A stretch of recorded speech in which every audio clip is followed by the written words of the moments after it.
Welcome,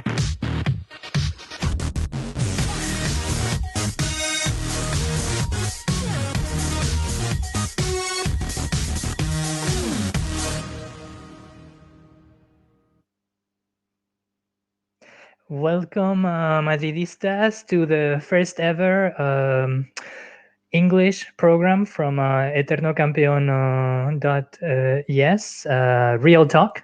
This is a program that will be dedicated to talking about Real Madrid and a little bit about what has happened throughout the week.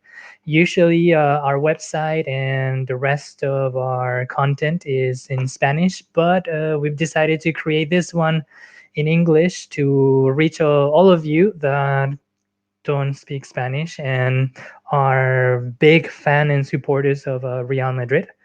We know that a lot of the news that you see on the media is usually fake. A lot of things that are coming from journalists that have little to no information, and they're only trying to clickbait. So in this section, we'll talk about everything. I don't claim to have any connections with the club. I don't have Florentino Perez phone number, but I can share my opinions, and whenever there's any news or any rumors about the club, I can let you know if it's a reliable source or if it's just smoke.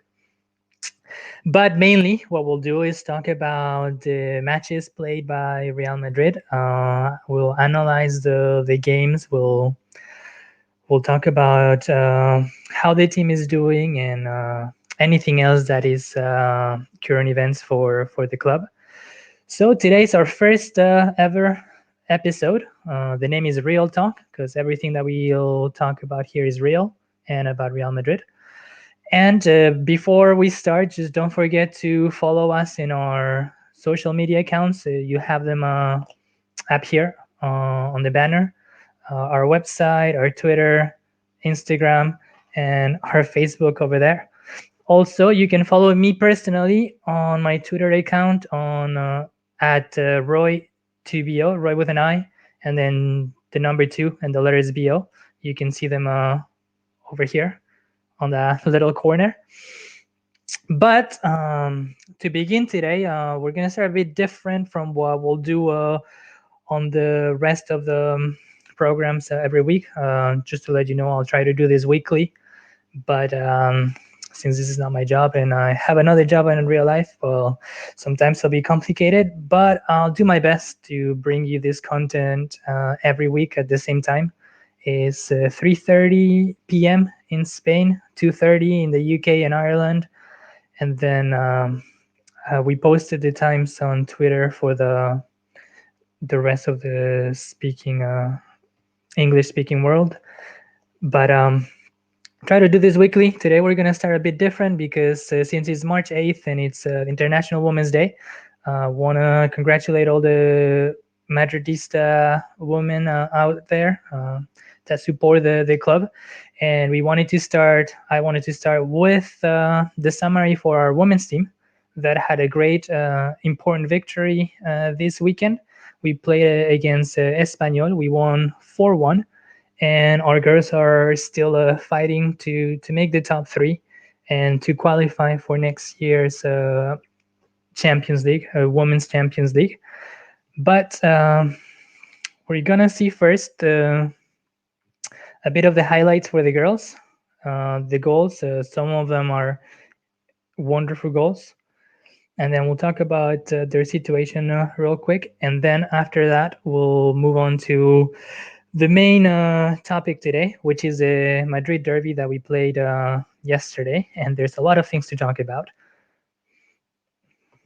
So let's go with the highlights for the girls first.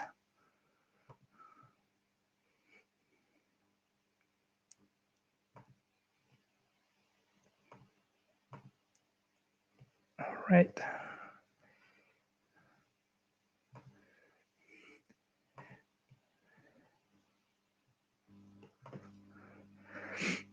So this game was, if it loads.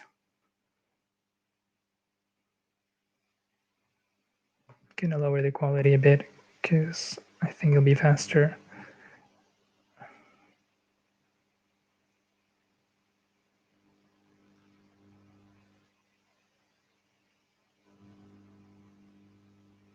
Okay, so here we go. The game started with a quick, an early penalty before the 10-minute mark that gave us the early lead and made us more comfortable throughout the game.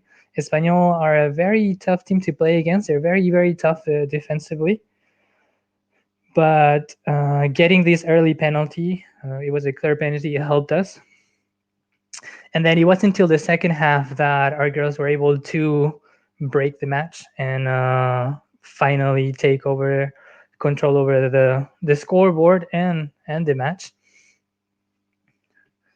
Here we see this great play, good combination that Cardona finishes greatly with a great finish to put the 3-0. And after this, Espanyol tried to come back. We had like a defensive mistake that we'll see that is going to lead to a quick counter by Espanyol that gave them temporarily hopes to get back into the match. Misa could not do anything in this one-on-one. Great goal by Espanyol. But immediately after, our girls were able to completely sentence the match. And here comes like the wonderful, wonderful strike. The placement is great to the upright corner. Goalkeeper cannot reach there. And this sentenced the match 4-1 for our girls that keep the third place on La Liga Iberdrola. As we can see here, the standings, we're still third. We're 3 points behind second, Levante.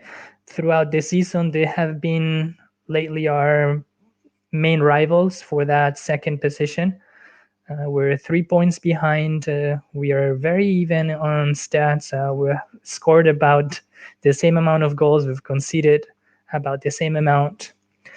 And we're still far away from top spot. Barcelona, they've been dominating Spain women's football for years now. And we have to remember that our team, this is our first season competing as Real Madrid. Our team is completely new. A few players from last year's Tacon, but in general, it's a new team. And it's incredible that we're fighting to qualify for the Champions League. Next weekend, we have a very, very important match to consolidate our third position that gives us access to the Women's Champions League. We have the derby against Atletico, and as you can see, we're 3 points clear of them. So winning this will make us 6 points ahead and will give us a bit more room to consolidate that third place. Just to mention that for the goals in this match, we had a brace from Jessica Martinez that provoked the penalty and transformed it, and then scored the second goal. And then Lorena and Cardona had the last two goals. So we wish the best to our Real Madrid women's team, and I hope that you guys are supporting them and watching it as much as you can. Now we're gonna go and start talking about the main event for the weekend. That was the derby, the Real Madrid Atletico derby. We were visiting, playing at the Wanda Metropolitano, and there's a lot of things that I want to cover. I'm gonna try to not jump directly into all the controversy. I'm gonna do my best. But it was a match that started as you could expect, both teams playing for a lot. Atletico trying to keep that advantage that they have on the league classification. Us trying to get back into the title race. We were coming from a draw against Real Sociedad, so we had already dropped 2 points on the last weekend. So in many Madridistas' eyes, this was a final and a must-win, and for Atletico as well, because they want to keep their lead. The match started with Atletico playing much more aggressive, much more into the game than us. The first couple minutes, it was Atletico trying to take control of the match, trying to control the ball, the tempo. They were pressing very high, trying to recover the ball as fast as they could. It were impeding us from getting a lot of possession at the beginning of the match.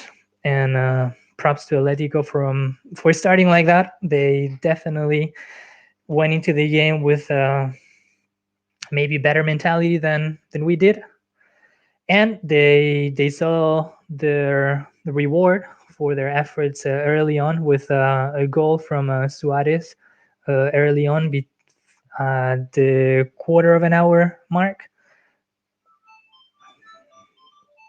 We're gonna see that goal real quick because I want to analyze it.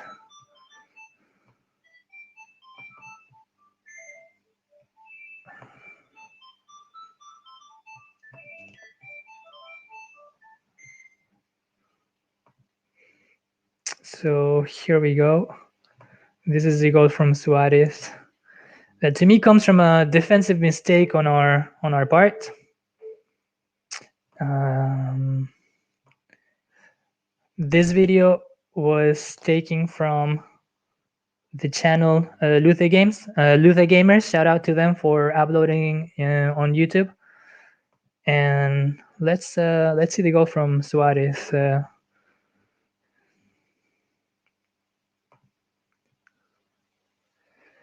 So here's the finish. Great finish with the exterior of the foot.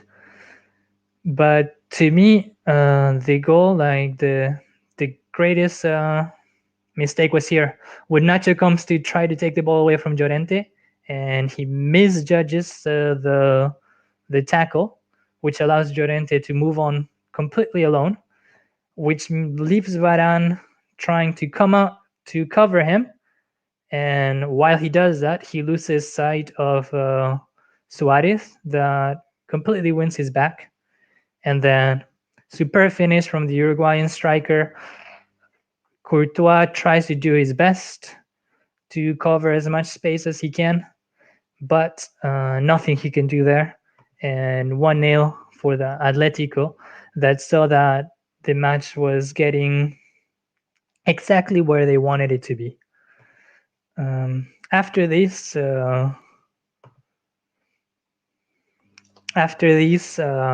Atletico did what they do best. They went back on defense. And they just tried to maximize as much as they could, like those fast counters. It's true that our team on the first half was very, very, very lost, unable to get long spells of possession. We didn't have the ball much. We were having difficulties getting it into Atletico's territory. They were recovering the ball very, very fast. And the city rivals, they definitely won that duel on the first half. But before halftime, that's when all the controversy comes into place, and where, to me, the decision that decided the match or affected seriously the match was made, and is the handball committed by Felipe after a corner taken by Real Madrid before the halftime mark. And we can see on the highlights and the one that the ball definitely touched Felipe's hand. The referee didn't call it, didn't call it during the game. It was VAR that told him that there was a possible handball, and to review it, he was not convinced with the VAR referee Gonzalez telling him that it was a handball. He wanted to confirm himself on the screen, So that's what he did. He spent a few minutes there watching it. And usually 90% of the time when a referee goes to a screen is to change the decision made on the pitch. But this time he decided that no, that his initial call was correct and that he was not going to award a penalty for a handball. Now, we're going to go into, was it a handball or was it not? And to do that, we're going to look at what the rules for football. My apologies to everybody that calls it soccer. Um, I usually do too, but because football is the term that most countries use, I'm going to stick with it. So whenever I say football, I mean soccer. So the rules for football say this. So let's see.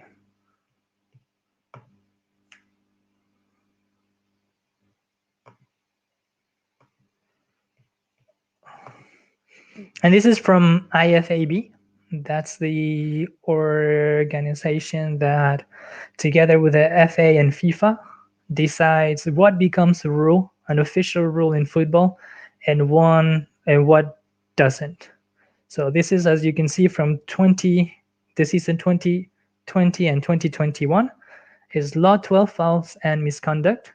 And this graph, this diagram, this little drawing was used to help referees know when a handball can be considered a handball or when is nothing and play must go on.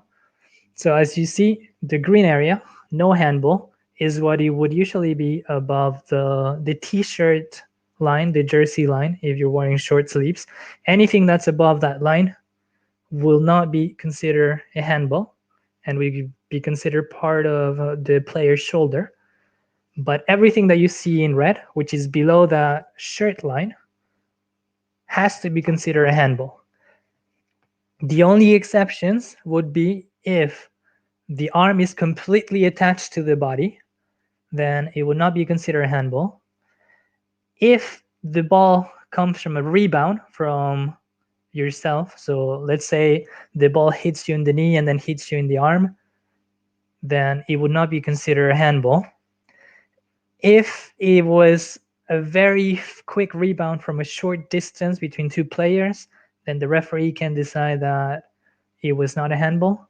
But if the arm is separated from the body, there is space from the upper body and the arm, and it hits on that red part, the red area, the rule book says that it is a handball. It doesn't take into account if it was committed on purpose or if it was accidental. It is a handball. We can see that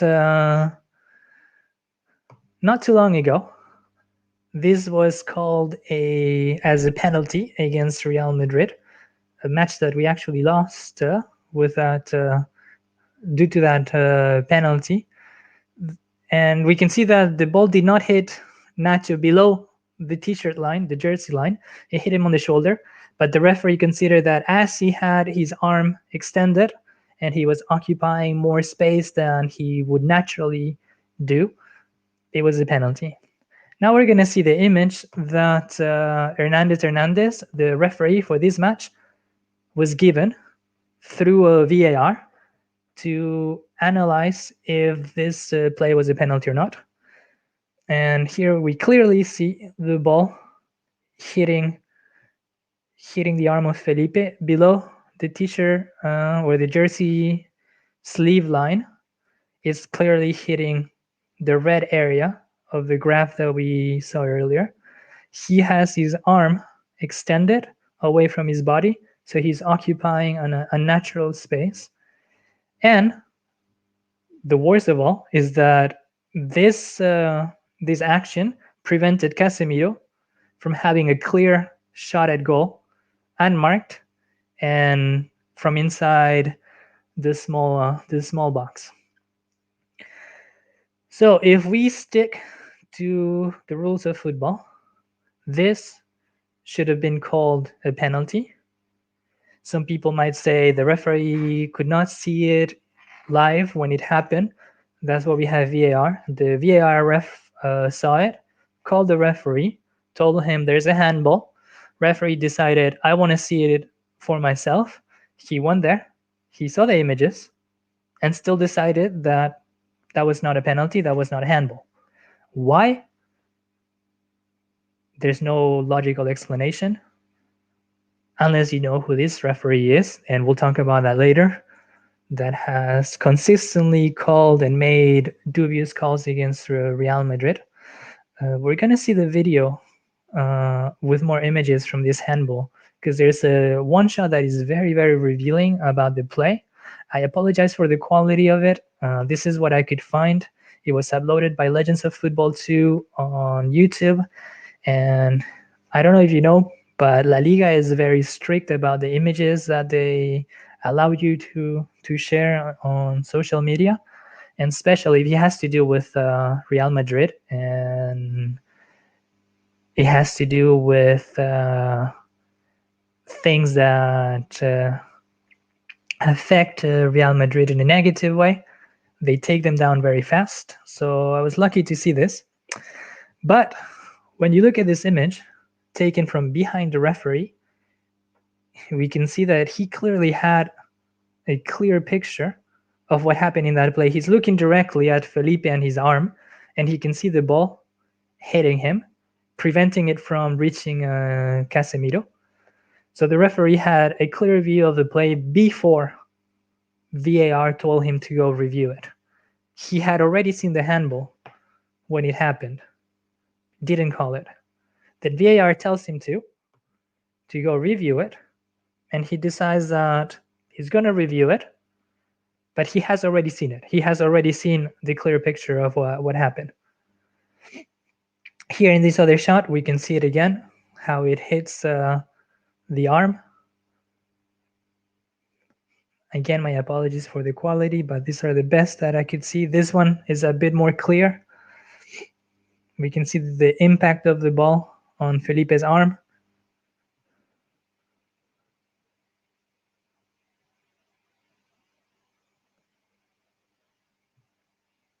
And let's go forward a little bit.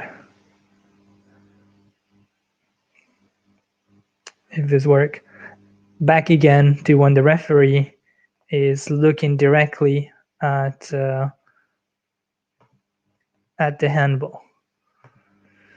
So after seeing all this, we can clearly determine that this was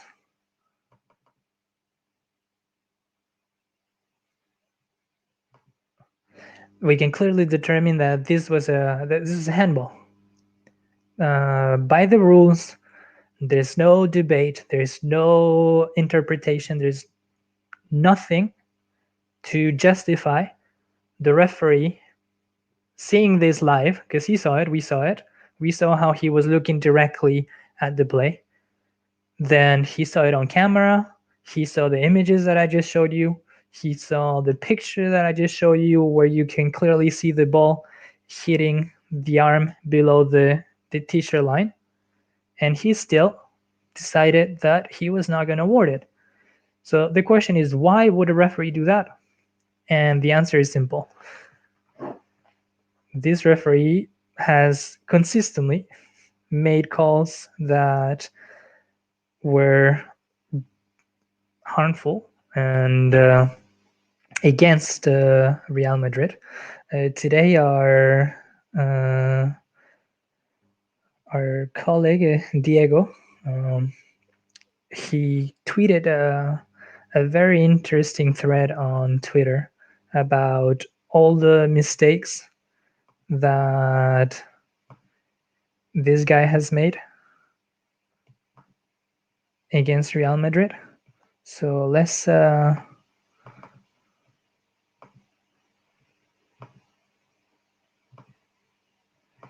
see that thread.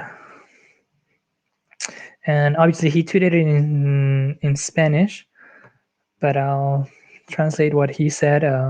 Here he says, like, the mistakes that Hernandez has made each time that he he is officiating against or with Real Madrid. This was a penalty that he didn't call in El Clasico. 2 minutes in El Clasico that we lost 2-3. We ended up losing, and minute two, this happens. Umtiti goes with his leg, clearly trips Cristiano. Referee is right here, seeing it, doesn't call it. Then another penalty that he didn't call on a draw. 1-1 ended. This match ended. Real Madrid Levante. Teo gets in the penalty box. Clear a foul. Nothing. Doesn't call it. Then another loss for Real Madrid against Girona a few years ago. The defender stops the ball with his hand, preventing a clear goal. Hernandez doesn't call it either. Then one of the most infamous plays in recent football, in my opinion, was this draw in another El Clasico, Barcelona 2, Real Madrid 2, that Suarez scores a goal after tripping Rafael Varane, winning the ball, and getting a one-on-one with the keeper, and finally scoring. The issue with this play was that we don't see it on the photo, I don't think, no, but the fourth assistant, the fourth referee, was standing here over in the sideline, and once Suarez trips and kicks Varane's leg, he tells the referee over the headset, that's a foul. That's a foul from Suarez. He repeats it 4 times until I guess he got tired of being ignored. And Hernandez heard that through the headset, decided to ignore his fourth assistant, ignore that there was a clear foul, and the goal counted, and we ended up drawing. It could have been a victory for us. Then another Clásico. This guy gets a lot of Clásicos, and if you don't know why yet, then you're not paying attention, because I think it's very clear why he's getting all these important matches that assigned to us. There was this penalty against Varane. I think it was Rakitic that was holding his shirt, preventing him from a clear header. And then Lenglet, with his cleats, kicks him on the upper leg. Hernandez, or VAR in this case, decided that nothing there. And then again in another loss against Real Madrid, for Real Madrid, handball here, handball there. Hernandez did not call him either of them. And this one is a bit less obvious, but it's still a mistake, a clear mistake. A penalty for Villarreal, a match that we draw, where the player gets inside the box before it's taken. He should have been retaken, and Hernandez decided that why. And finally, last one, it was yesterday. It was a handball from Felipe. We shouldn't forget that this is the referee that when 3 years ago, in the last match of La Liga, Barca and Madrid had both still options to win it all. We both needed to win. We needed to win. Barca needed to win and hope that we lost. And they were down 2-0 against Eibar when Hernandez decides to call two ridiculous penalties, this one being one of them, when you can clearly see Jordi Alba hitting the ground, tripping himself, diving. There's no one close to him. No one, absolutely no one within reach to trip him. And Hernandez decides, well, Barca is losing 2-0. They need a goal. Let's call that a penalty. So I don't know what you think. I know what I think. And to me, that was a clear penalty that the referee ignored. And for all, those of us that know him and know the history that we have with him, I think that out of the last 17 or 15 matches that we've had him as the main referee, we have won only 3. We have a very poor winning rate with this referee. It's about like 33% overall, which is very surprising when you take into account that with all the other referees, our average of victory is about between 70 and 80%. So we win normally 70 or 80% of the matches with most referees. With him, we only win 30%. And there's plenty of evidence that he has it against us, that he definitely doesn't want us to win. But the federation keeps assigning him to important matches. You've seen that he's already refed a lot of Clásicos, El Derby, the other day. And I don't want to start any conspiracies, but to me, it's pretty obvious that the reasons why. But besides that, the match continued. If it had been me, I would probably have left the pitch. But our team came back on the second half, and even though Atletico had pretty clear opportunities, Thibaut Courtois was superb once again. Great saves to prevent them from increasing their lead and definitely sentencing the match. And we kept fighting. Oblak had a few amazing saves of his own. Magic hand that he got in front of a finish by Benzema after a great pass from Vinicius that Benzema is able to reach and hit on target. But Oblak pulled out an amazing, miraculous hand to prevent the goal. Then he got quick back to his feet to prevent once again the rebound that Benzema had collected and driven on goal, but Oblak was there. But this is Real Madrid, and the match is not over till the whistle blows. And around the minute 87, Benzema and Casemiro were able to link together in a great play that we're gonna see now, because he hasn't been talked about much due to the no penalty, the no handball. We've talked a lot about the controversy, but I feel like this play has not gotten the attention it deserves. So minute 87, Benzema and Casemiro are able to link, go past 1, 2, 3, 4, 5 Atletico players. I'm gonna have to lower the quality here again. Sorry about that. So Benzema is able to find Casemiro. Casemiro gives it back. Easy finish for Karim. And it was 0-0, 1-1. The best part of the play comes here. I feel like a lot of people did not see it. So let's see if I can replay that for you. The way Benzema dribbles with both feet to get past like 3 or 4 defenders and give it to Casemiro.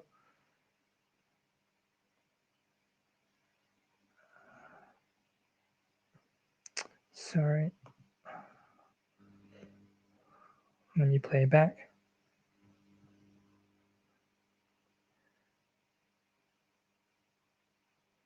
It's before that. I'll get it one of these days. Okay, here we go. There. The 1-2 from left to right. It was very reminiscent of that play that he had on the sideline a few years ago in the Champions League when he left 3 Atletico defenders with no space to give the ball to Toni Kroos, who took the shot, and then Isco got the rebound that helped us made it to the next round of the Champions League. So here, once again, no space. He was surrounded by like 3-4 Atletico defenders, and he was able to do that to give the ball to Casemiro, and like Casemiro unselfishly gave it back, and Benzema was able to put the one goal on the score sheet that gave us a draw, and not a great result. Could have been worse because we were losing until that moment. We only get 1 point, which leaves us 5 points behind Atletico, and they still have a game at hand that they will play this Wednesday against Athletic Bilbao. So hopefully they drop some points. But as of now, we are third, 2 points behind Barca, and 5 points behind Atletico. The only good news about this result is that if we ended up tying in points against Atletico, we have the tiebreaker on our favor, since we won our first match against them 2-0, and we drew this one in the Spanish league. The tiebreaker is decided by the direct confrontation, and we have taken that. So, if any case we end up tying with Atletico Madrid on points, we would be the ones winning on the tiebreaker. So those are like the few good news for this for this result. A victory would have been much better, but there's still a lot of games left, a lot of points still there to play. And we've seen this year that every team has been dropping points unexpectedly when the match seemed a clear win. We've seen both Atletico, Barca, us dropping points against rivals in La Liga. So anything is possible, and we're still in the fight for it. Before we finish, I just wanted to show a few stats from the match. These are the starting 11 for each team. We had Rodrigo making it back after being hurt and only playing a few minutes last game. Benzema, first match back after his injury. We could notice that, see it early on in the game. He was making a few mistakes. His passing was not as crisp as he usually is, not as accurate. His finishing as well. But he did get that equalizer late in the game that granted us a point. And here's some stats that like kind of contradict the general opinion that this match was dominated by Atletico, that they run over us. We see that we had more shots, 18 to 11. Possession wise, we had the ball more, 60% to 39, uh, almost 40. We had less dribbles, less tackles, more corners. And here I want to show you, if I can get it, the shots. Here it is, the heat maps. We can see that for us, the right side, the wings were the areas where we spent most of our time with the ball. And then also on the midfield, when we see Atletico's heat map, most of their time was on their own box and also on one of the wings. So they spend more time defending than anything else. The other thing that I wanted to show you was the amount of shots, because the amount doesn't really reflect the quality of the shot. But here we see in red on the right, we see the shots taken by Atletico. They took 1, 2, 3, 4, 5 from outside the box in not so dangerous areas, and then 1, 2, 3, 4, 5, 6 from inside the box in more dangerous areas, and they were able to convert one. Us, we took 1, 2, 3, 4, 5, 6, 7, 8, 9, 10, 11 from outside the box, so we can consider those less dangerous, and 1, 2, 3, 4, 5, 6, 7 from inside the box, those being more dangerous, and we were able to convert to one as well. So when we look at the numbers, when we look at the stats of the match, it was definitely not an easy match for Atletico. They did not walk all over us. It was actually pretty even when it comes to dangerous opportunities and clear goal opportunities. And then when we move past the clear goal opportunities, we were the team that caused more danger and tried to win the match more. But at the end, to me, it was a draw. I don't want to say a fair draw because we've seen the penalty that the referee did not call, that he should have called, and that definitely affected the score of this game. That penalty right before the half would have changed things immensely for us. It's not the same thing to go 1-0 to halftime than 1-1, and we'll never know what would have happened. And unfortunately, we are already used to this kind of refereeing against us. But we have a match coming up this, I believe, is Saturday. La Liga doesn't stop, and we need to continue winning and getting those points because right now we have a very, if any, small margin of error. Let me get. We play against Elche at home at the Di Stefano at 4:15 p.m. Spanish time, and like I said, it's a must win. We have some good news from the infirmary. We've gotten Rodrigo back, Valverde back. Valverde especially in great shape. Benzema back, which is great news because he's our only attacker that can actually score lately. So hopefully we get a win, and hopefully Barca and Atletico drop points throughout their matches, especially Atletico that they play that game in hand Wednesday. But we are running out of time here, so we're gonna call it a day. This was it for the first real talk ever from eterno-campeon.es, the Madridista website that covers the news for Real Madrid, usually in Spanish. And like I said, we'll try to bring this to you every week in English to kind of reach a broader audience and all of you that follow Real Madrid and want to hear, and I don't want to say unbiased because I'm definitely biased towards Real Madrid, but I try to be fair. And usually the media is not fair with Real Madrid. A lot of Barca fans and Atletico fans speaking and covering our news. But we'll be here next week. If you have any questions, anything that you want to ask related to Real Madrid about the news, the team, signings, anything, drop a comment or message me on Twitter. You can see my Twitter there. You can use the hashtag RealTalk, and anything that you want to ask, I'll try to read everything and bring more content and more news and more information about Real Madrid next week. But until then, I just want to say, a la Madrid, and see you next time.